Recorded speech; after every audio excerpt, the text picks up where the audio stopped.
Hello, welcome back. Tonight I will talk about a book called Clauneck. It is a grimoire. Of course, Clauneck is a type of character that one has to write in a grimoire. At least that's my opinion.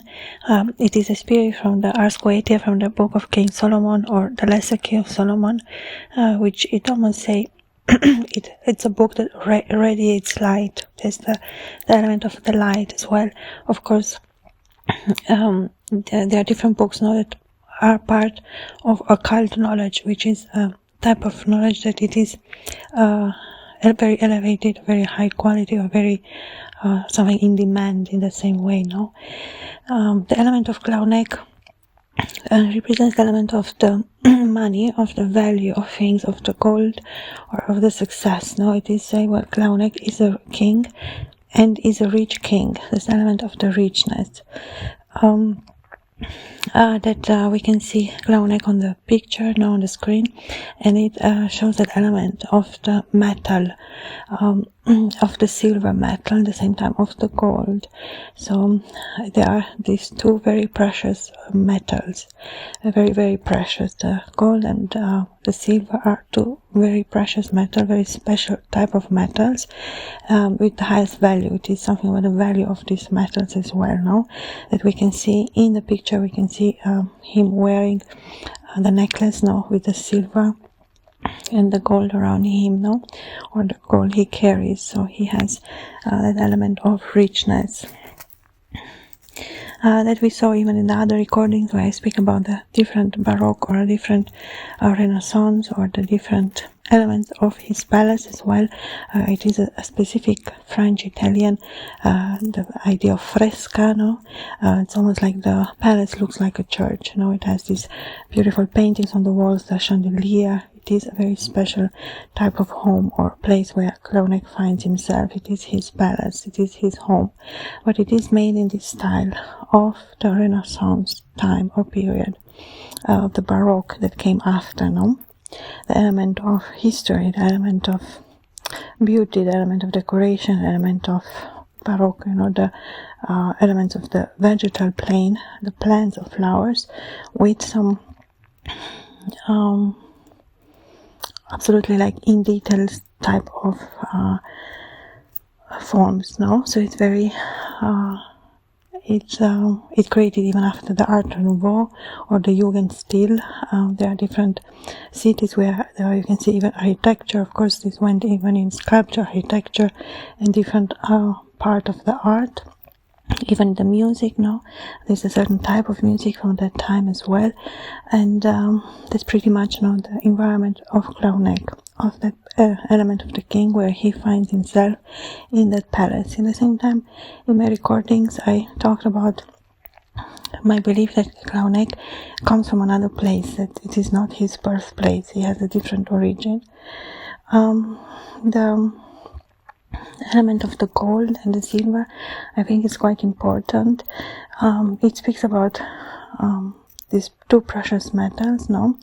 That somehow, of course, Clauneck understands the value of them from a point of value as money or from a point of value as metal. You know, gold is, as I say, the symbol of the king. The king is the one who holds gold or has gold or wears gold. No, it's that element of the king. And the silver as well. But the silver is even more special. It's even more somehow part of his lineage, of Clauneck lineage. It's almost that element of from somewhere else. That it is something that situates him in a different place or a different origin with the silver. So it's an element that shows us that he's not from there. It's an element that shows us to that Clauneck has a different origin for different purposes or reasons why I believe that, no? But the palace looks like it is his home, it is his dominion. He has power of that place, or that home is him, is his. No, it is his personal home where he finds himself. So it does give us some ideas or some answers in the meaning of, okay, who is Clauneck, from where he comes, or what origin he has, or the different aspects of his personality as well. The metals are very much connected to the earth, to the element of the darkness as well. The element of the richness is shown through his darker skin. It's element of the night as well, or of something that has potential, or something very vast, or something very beautiful as well. I did speak in the other recordings about the beautiful elements of Clauneck, or his room, where I analyzed the room. So there are quite a lot in that image that one can understand, or imagine that place, how it is or how it feels. It is that beautiful gaze of Clauneck that attracted me to him, to the pleasure of seeing him or imagining that place where he is, that gaze, that beautiful appearance of Clauneck, or even like a very powerful appearance of Clauneck as well, And to say, well, he does carry those two elements of the beauty, of the richness as well, but of the character as well. So Clauneck has a good character. It is not he's not a foolish king, not at all, he's a righteous king, or he's a good king. And I think part of that gold too is part of his origin, to speak about his lineage, or his father, that must have been a king as well. He, the son of a king, So, well, the king is a prince. The king is the son of the king, But it is something connected to the idea of kingship. So, the different elements now that speaks about king. It is the lion, the element of the gold, the throne, the beautiful appearance of him as well, that palace, And at the same time, I see him too as a king, as the same as he is, but in different environment. It is not enclosed, like a desert or a different place as well, That I imagine that it is more close to his origin as well. And his clothing style too looks like from a different time or place or space. There's a different origin, even through the way he looks. He wears a turban. I don't want to say, well, he does come from a different place or different culture or origin, but his palace, it is something he loves, or how he decorated his palace, his home. It's an element of the personal taste, an element of the personal pleasure, like the elements of what gives him pleasure, what he enjoys, or what type of environments he likes. Then we have the magical elements of Clauneck, which of course gold and silver too are magical qualities. Speaks very much about alchemy, as well as the metals, the properties of the two different metals. And then we have the element of the richness, through that gold, or through that imagine of the metal being created into money, into gold, into coins, in this type of way. Or the element of the mirror too is definitely in the palace. There are a lot of mirrors, which mirror is an element of magic as well. The candles too, of course.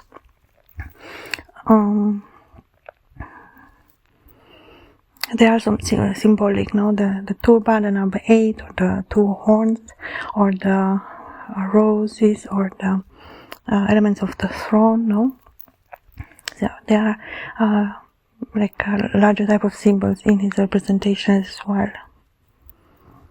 To say, well, the question comes if he's a king or not, because he doesn't wear the crown. There's the element to say, well, we imagine a king looking different, but there were different type of kings in the ancient history, so they all look different. They all had a different appearance depending on the origin. So the king does not have only one image. There are more images, or more different kings with different origins, with different cultures, with different tastes, with different personalities, with different,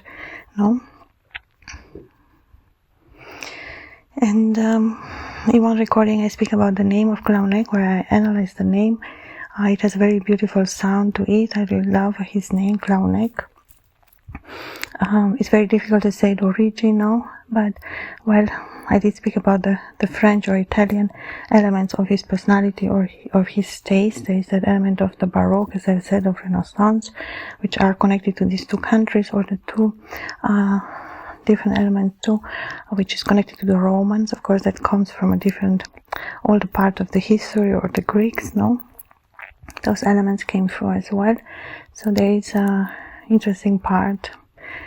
But as I've said, he's originated from a different place. He comes from a different place. He moved, or he had a travel or a journey. At the moment I'm writing, I'm working on the book of Clauneck. I already start to write, and it's interesting for me as well to find out more and see how the story goes.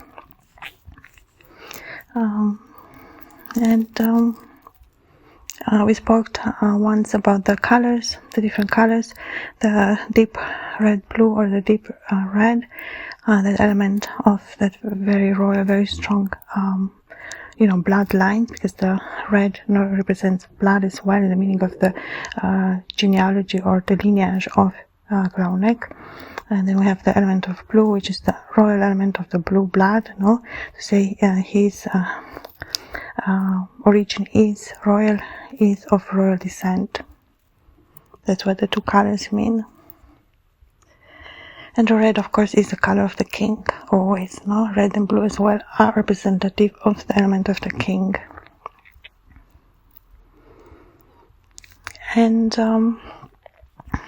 there's the element of the Baroque figures, that across this palace, there's the form of decoration. The palace has its own personality, or its own beauty, through these beautiful decorations and the style and architecture.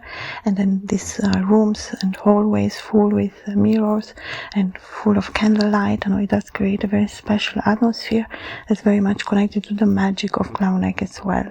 It is part of his lineage or his persona as well. So he is a magician too as well. He has an element of magic, of course, It is the element of the number 5. And and then on the part of the hallways or the halls, you have these beautiful decorations or mirrors. They say one can see different faces or different forms there.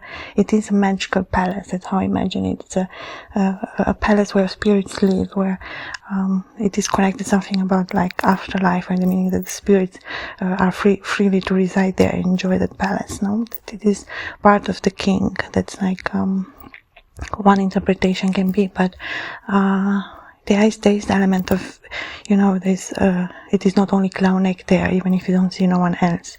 There are other spirits with him, or other beings that live there, And sometimes they can be seen through this element of the mirrors or through the architecture.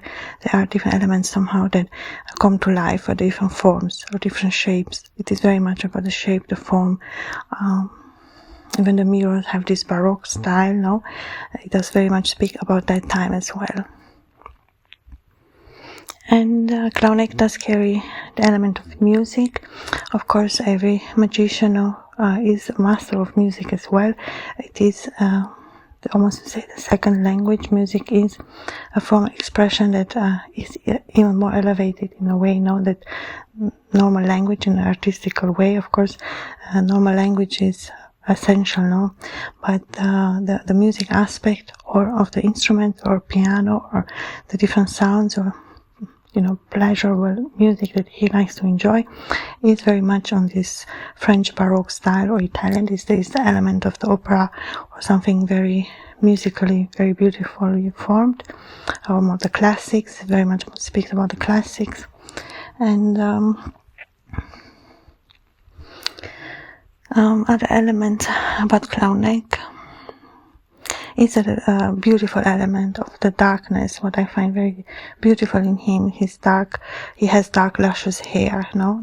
You don't see it in the turban, but he has dark, longer, very beautiful, wavy hair, no? It's like connected to the element of the earth, of the water, so there's a beautiful depth, a beautiful feeling of those elements, of the emotions, no? To say Clauneck is